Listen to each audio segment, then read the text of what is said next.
Memory. The system designer is not limited by the amount of internal RAM and ROM available on chip.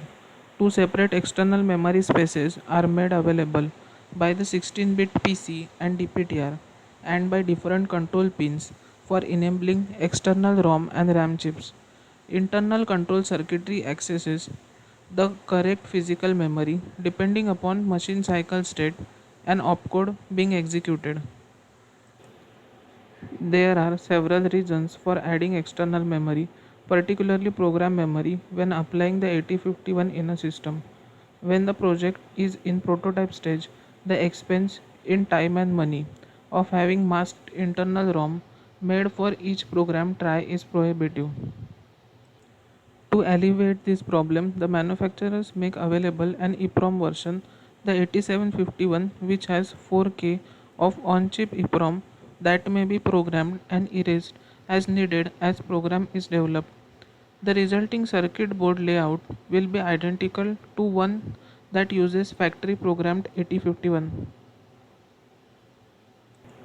The only drawback to 8751 are the specialized EEPROM programs that must be used to program the non-standard 40-pin part and the limit of only 4096 bytes of program code.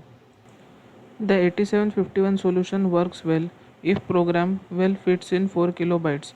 Unfortunately, many times, particularly if program is written in high level language, the program size exceeds 4 kilobytes and an external program memory is needed.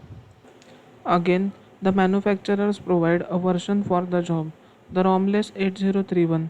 The EA bar pin is grounded when using 8031, and all program code is contained in an external EEPROM that may be as large as 64 kilobytes and that can be programmed using standard EEPROM programmers.